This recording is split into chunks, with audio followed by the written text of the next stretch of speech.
નમસ્કાર, પ્રણામ, સ્વાગત છે તમારું એક નવા વિડીયોમાં। મિત્રો, જો તમને આજનો આ વિડીયો પસંદ આવે તો વિડીયોને લાઈક, શેર અને આપણી ચેનલને સબસ્ક્રાઈબ જરૂર કરજો। તો ચાલો શરૂ કરીએ આજની સ્ટોરી। મારું નામ કોમલ છે। હું માત્ર 20 વર્ષની છું। મેં મારી જિંદગી હંમેશા લાડ પ્રેમમાં જીવી છે, પરંતુ મને ખબર ન હતી કે એક સમયે મારું જીવવું નકામું બની જશે। ઘણા દિવસોથી મારી બહેનનું વર્તન ઘણું બદલાઈ ગયું હતું। મેં મારી માતાને પણ આ વાત કહી હતી, પણ મમ્મીએ એમ કહીને મને ટાળી કે ગુડિયા, તેના લગ્ન થવાના છે, તેથી તે થોડી બદલાઈ ગઈ છે। ચિંતા કરીશ નહીં, બધું સારું થશે। પણ ખાસ કરીને હું દીદીની અંદરનો બદલાવ અનુભવી રહી હતી। તે મોડી રાત્રે ઘરે પરત ફરતી હતી। હું તેને દિવસ દરમિયાન ઘણીવાર મળતી હતી, પરંતુ તે ખૂબ જ થાકેલી દેખાતી હતી। મને ખૂબ આશ્ચર્ય થતું કે તે આવું કેમ કરે છે। મેં આ વાત મમ્મીને પણ કહી હતી, તો તે કહેતી કે દીદીના લગ્નની ખરીદી કરવામાં વ્યસ્ત છે। તું પણ નાની છો અને તમારે ભાઈ પણ નથી, તેથી બધી જવાબદારી તારી બહેન પર છે। પણ ખબર નહીં કેમ મને કંઈક બીજું જ લાગતું હતું। મારી દીદી બાળપણથી ખૂબ જ સારી હતી। હમણાં માટે મેં મારી માતાએ જે કહ્યું તે માન્યું અને મારી બહેન માટે પ્રાર્થના કરવાનું શરૂ કર્યું કે મારી બહેન સખત મહેનત કરી રહી છે, તેને સાસરીએ ઘણું સુખ મળે। પણ મને ખબર ન હતી કે મારી બહેન આવી દલદલમાં ફસાઈ જશે, જ્યાંથી બહાર નીકળવું ખૂબ મુશ્કેલ થશે। ધીમે ધીમે સમય પસાર થઈ રહ્યો હતો અને લગ્નની તૈયારીઓ ચાલી રહી હતી। હવે ઘરે વસ્તુઓ આવવા લાગી, જેના કારણે મને થોડી ચિંતા ઓછી થઈ કે મારી વિચારસરણી ખોટી છે, પણ મારી વિચારસરણી ખોટી ન હતી। આજે રવિવાર હતો, બહેનના સાસરિયાના લોકો આવવાના હતા અને તે વહેલી સવારે તૈયાર થઈને કોણ જાણે ક્યાં જવાની તૈયારીમાં વ્યસ્ત હતી। ત્યારે અચાનક મમ્મી રૂમમાં પ્રવેશ્યા। મને મોડા ઉઠવાની આદત હતી। માતાના અવાજથી મારી આંખ ખુલી ગઈ। તે બહેનને ઠપકો આપતી હતી કે આ કોઈ વાત નથી, તું અત્યારે તૈયાર થઈ ક્યાં જાય છે, જ્યારે હમણાં તારા સાસરિયાના લોકો આવવાના છે। પણ બહેન મમ્મીની વાત સાંભળવા તૈયાર ન હતી। તે ખૂબ જ ઝડપથી તેના ચહેરા પર મેકઅપ લગાવી રહી હતી। જ્યારે મેં જોયું કે દીદી માની રહી નથી, તો મેં કહ્યું, દીદી, આ કોઈ વાત નથી। કુલદીપભાઈ આવવાના છે, તેનો પરિવાર પણ તેની સાથે રહેશે। દરેક વ્યક્તિ તમારા વિશે પૂછશે, તેથી તમે આજે ક્યાંય જશો નહીં। મારી વાત સાંભળીને તેણે મારી સામે જોયું અને ગુસ્સામાં કહ્યું, જો દહેજ ભેગું કરવું હોય તો મારે જવું પડશે। મમ્મી, તમે ધ્યાન રાખજો અને જો તે કોઈ વધુ પ્રશ્નો પૂછે તો કહો કે સંજના કોઈ કામ માટે બહાર ગઈ છે। આટલું કહીને તે ચાલી ગઈ। જ્યારે મમ્મી અને હું સામે સામે જોતા રહી ગયા। હું સમજી શકતી ન હતી કે અચાનક તેને શું થઈ ગયું। હું તેમને મારી આદર્શ માનતી હતી, પરંતુ લગ્નના થોડા મહિના પહેલા તેની શૈલી અને વર્તન બદલાઈ ગયું હતું। સમય ધીમે ધીમે પસાર થતો ગયો। સાંજે કુલદીપભાઈનો પરિવાર અને અન્ય લોકો પણ આવ્યા હતા। પહોંચતાની સાથે જ તેની સાસુએ મારી બહેનનો ઉલ્લેખ કર્યો, સંજના ક્યાં છે? તે હજી અમને મળવા નથી આવી? મારું હૃદય ખૂબ જ ઝડપથી ધબકતું હતું અને એક વિચિત્ર ડર હતો કે આગળ શું થશે। પરંતુ સદનસીબે તેઓ સારા પરિવારના હતા। માતાના સમજાવ્યા પછી તેઓ શાંત થઈ ગયા, પરંતુ કુલદીપભાઈની નારાજગી મેં સ્પષ્ટપણે જોઈ હતી। પણ અમે તેમની ખૂબ ખાતરદારી કરી, દિવસ અને તારીખ પણ નક્કી કરી લીધી હતી, જેથી છેલ્લી ઘડીએ અમને કોઈ મુશ્કેલી ન પડે। 10 વાગ્યાની આસપાસ મમ્મી પપ્પા સૂઈ ગયા અને હું મારી બહેનની રાહ જોઈને જાગી રહી હતી, કારણ કે હું તેને ચેતવણી આપવા માંગતી ન હતી કે કુલદીપભાઈ ખુશ નથી, પરંતુ તે આવવાનું નામ પણ લઈ રહી ન હતી અને દીદી લગભગ 5 વાગે પાછા ફર્યા। હું સંપૂર્ણપણે નિંદ્રામાં ડૂબી ગઈ હતી, પરંતુ દરવાજો ખટખટાવતા જ હું તરત જ રૂમમાંથી બહાર આવી। દીદીએ અંદર પ્રવેશ કર્યો હતો। તેના પગ ધ્રુજી રહ્યા હતા અને તેણે ચાલવામાં પણ તકલીફ પડી રહી હતી।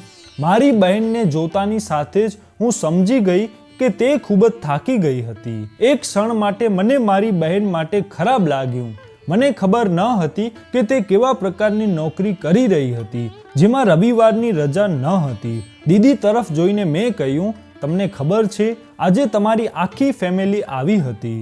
અમે વિચાર્યું હતું કે કુલદીપભાઈ અને તેની માતા આવશે, પરંતુ તેના પિતા, તેની બહેનો અને તેના ભાઈઓ બધા આવી ગયા હતા. તમે જાણો છો કુલદીપભાઈ, આ પહેલા હું તેને કંઈક કહું, મારી નજર મારી બહેનના ચહેરા પર ગઈ હતી. તે તો આવતા જ સૂઈ ગઈ હતી. મેં ચૂપચાપ મારું માથું હલાવ્યું અને તેની બાજુમાં સૂઈને વિચાર્યું કે હું તેની સાથે સવારે વાત કરીશ. હું તેની પાસે જ સૂતી હતી જ્યારે અચાનક મને તેમનામાંથી એક વિચિત્ર ગંધ આવી, પણ મેં કદાચ તે મારો વહેમ છે તે સમજી જવા દીધું. બીજા દિવસે સવારે સૂર્ય ચમકતો હતો. સૂર્યના કિરણો મારા ચહેરા પર પડતા જ મારી આંખ ખુલી ગઈ.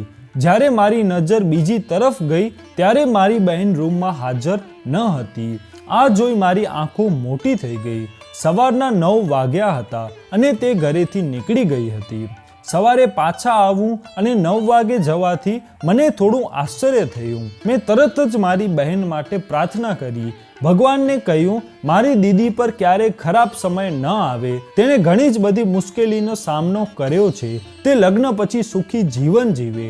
પણ મને ખબર ન હતી કે મારી બધી ઈચ્છાઓ ક્યારે પૂરી નહીં થાય, કારણ કે મારી બહેને પોતાના માટે એવો રસ્તો પસંદ કર્યો હતો જ્યાંથી કોઈ પણ કિંમતે પરત ફરવાનો રસ્તો ન હતો. સમય ધીમે ધીમે પસાર થતો હતો અને લગ્નનો દિવસ પણ આવી પહોંચ્યો.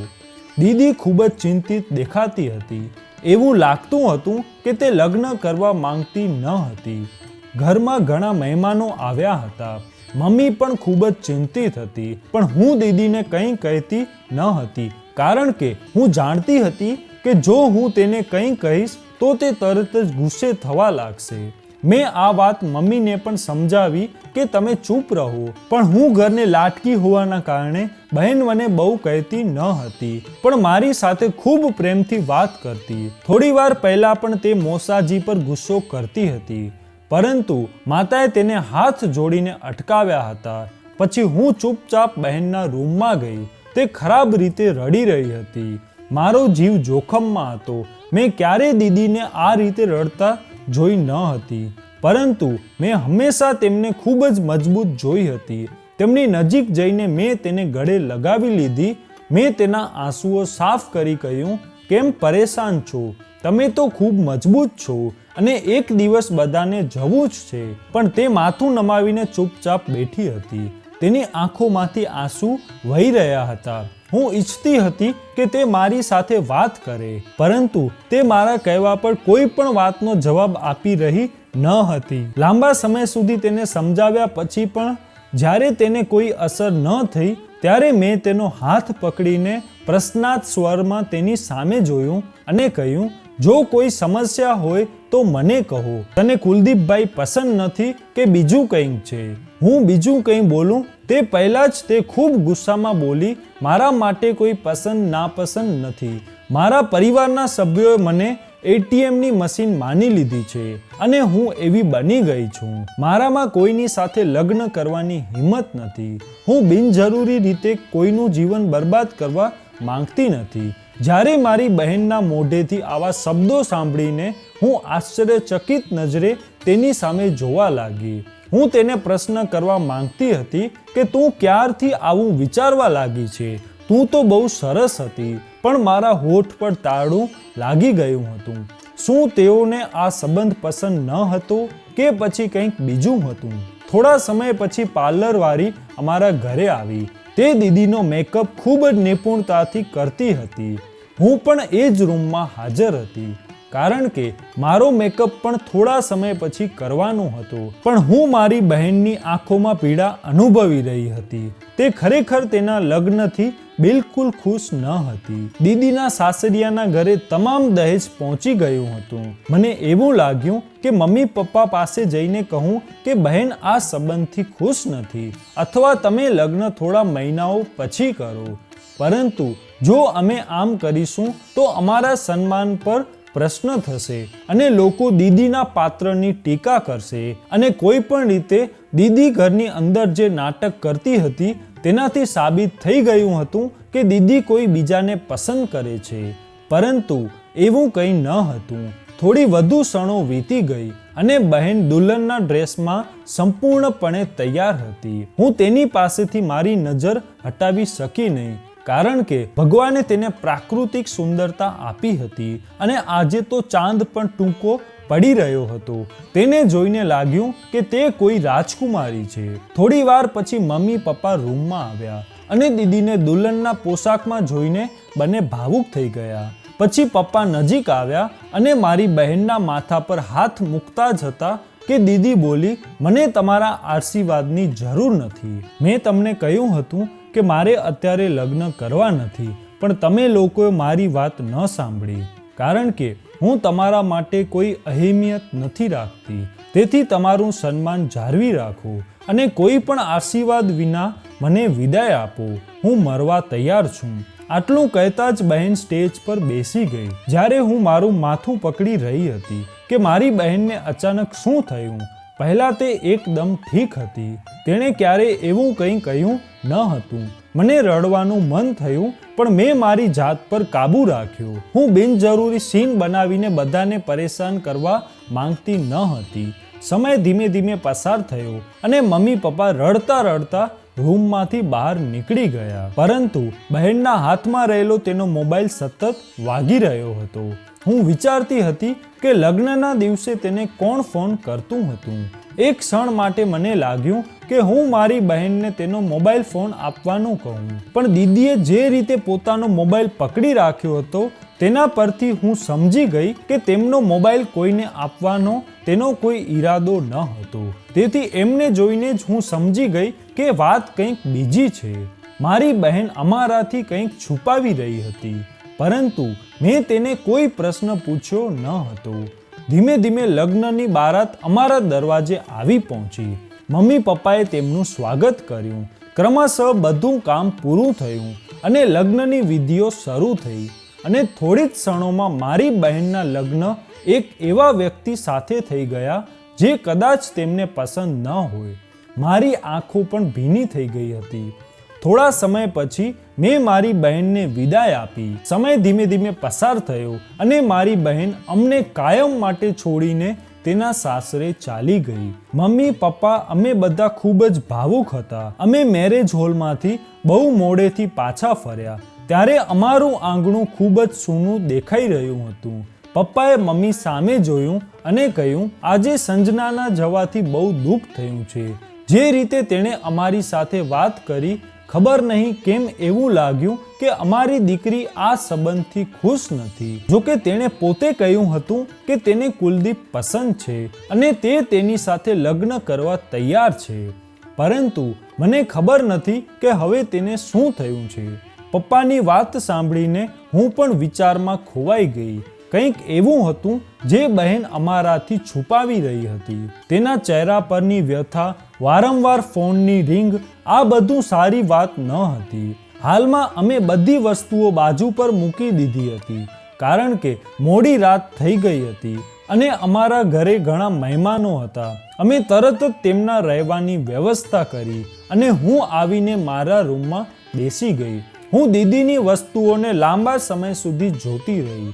પછી ગાઢ નિંદ્રામાં સરી પડ્યા. બીજે દિવસે સવારે બહેન અમારા ઘરે આવી. આવતાની સાથે તેણે મમ્મી પપ્પાને ગળે લગાડીને ગઈકાલે કરેલા વર્તન બદલ માફી માંગી. દીદીને મળ્યા પછી મને પણ ઘણો સંતોષ થયો, કારણ કે હું તેના ચહેરા પરની શાંતિ જોઈને સમજી ગઈ હતી કે તે તેના પતિ સાથે ખુશ છે. તે અમારી સાથે 2 કલાક રહી અને પછી કુલદીપભાઈ તેને તેના ઘરે લઈ ગયા. 2 દિવસ પછી તેનું રિસેપ્શન હતું. તૈયારીઓ શરૂ થઈ. લગ્નના ફંક્શને બધાને થકાવી દીધા હતા. રિસેપ્શનમાં હાજરી આપ્યા બાદ તમામ મહેમાનો પોતપોતાના ઘરે ચાલ્યા ગયા હતા. અમારું ઘર સાવ સુનસાન હતું, પણ મને મારી બહેનના શબ્દો હજુ પણ યાદ હતા. સમય ધીમે ધીમે પસાર થયો અને બહેનના લગ્નને લગભગ 4 મહિના વીતી ગયા.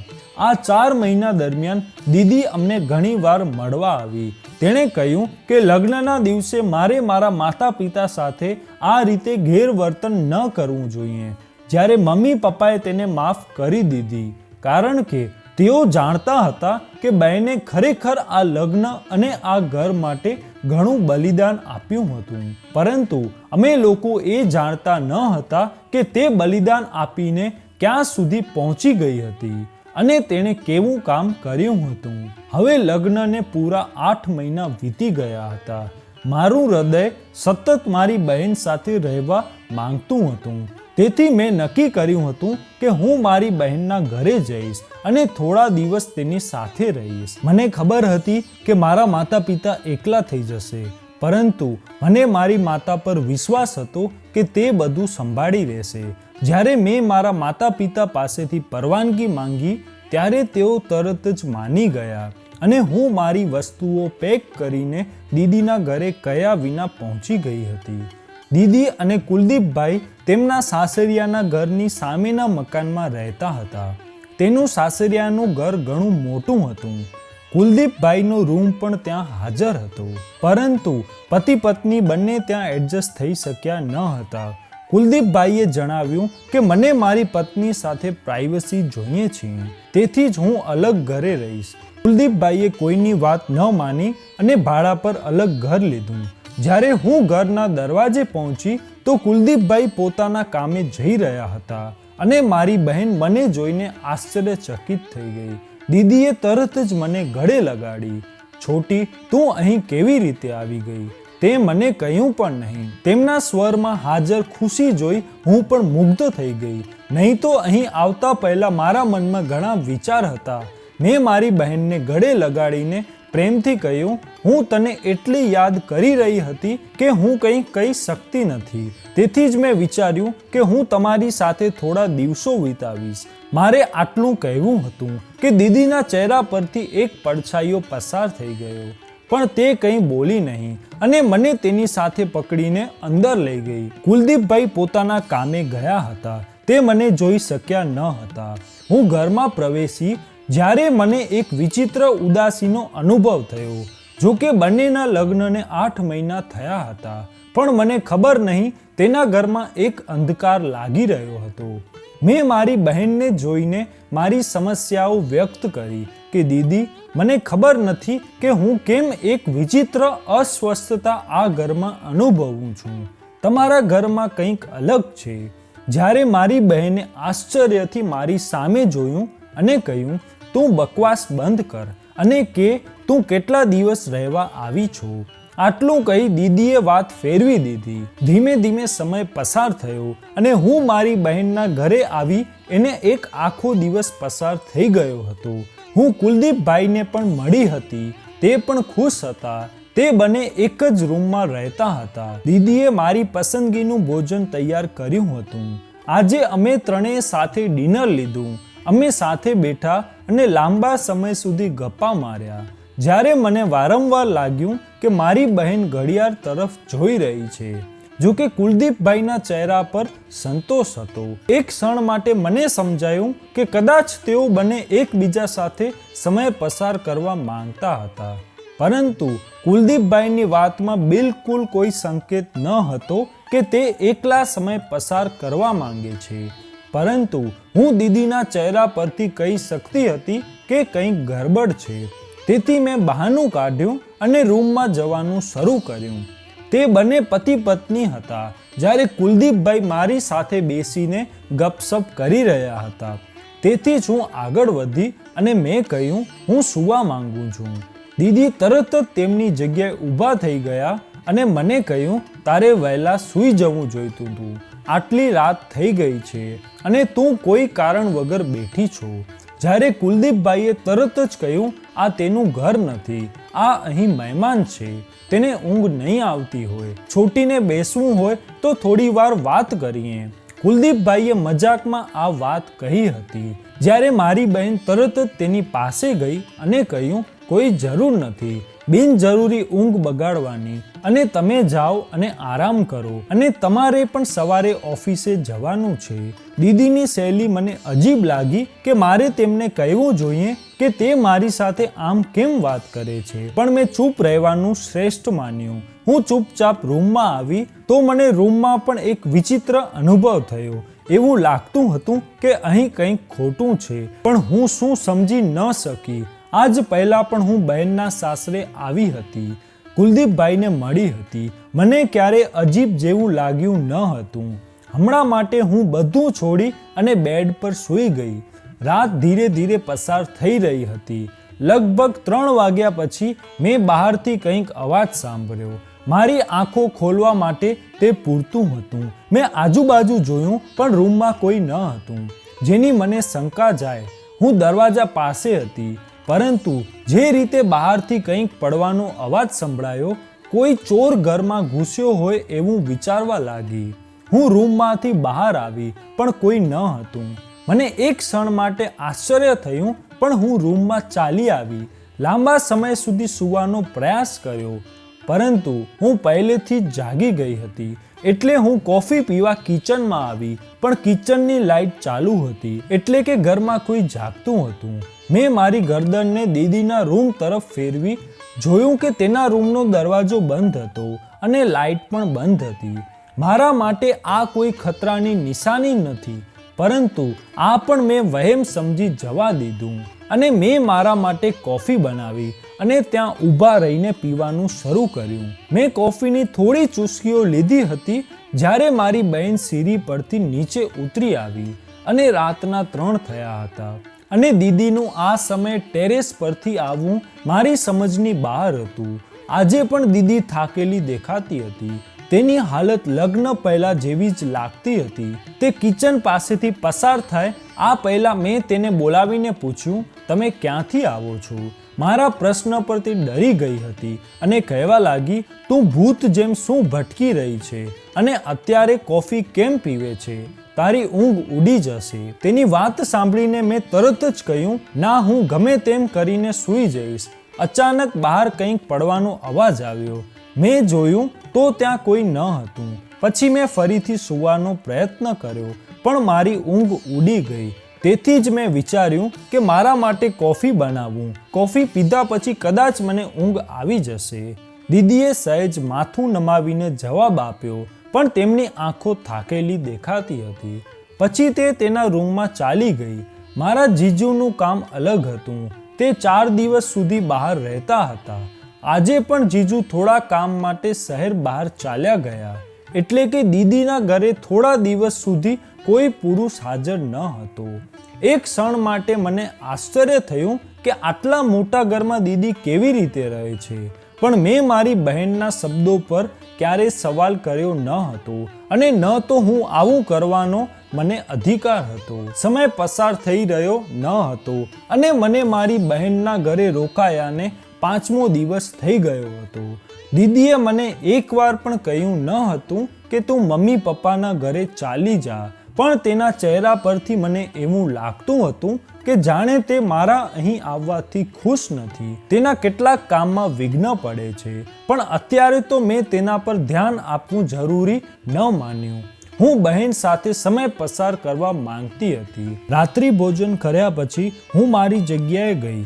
રૂમમાં થોડો સમય મોબાઈલનો ઉપયોગ કર્યા પછી સૂવા માટે આંખો બંધ કરી, પણ ઊંઘ આંખોથી ઘણી દૂર હતી. વિચાર્યું કે થોડી વાર ટેરેસ પર ચાલીને મારું ધ્યાન હટાવવાનો પ્રયત્ન કરું. કદાચ ખુલ્લી હવામાં શ્વાસ લીધા પછી મને ઊંઘ આવી જાય. તેથી હું સીડી ચડી ટેરેસ પર આવી. હું ટેરેસના એક ખૂણે ગઈ હતી, પણ ટેરેસના બીજા ખૂણા પર નજર પડતા જ મારી આંખો મોટી થઈ ગઈ.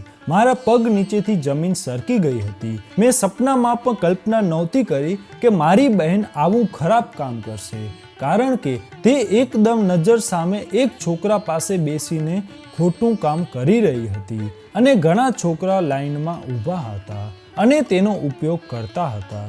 મારી બહેન મારા જીજુ સાથે દગો કરતી હતી. મારી બંને આંખો મોટી થઈ ગઈ હતી. ત્યારે અચાનક એક નાનો છોકરો તેની નજીક આવ્યો.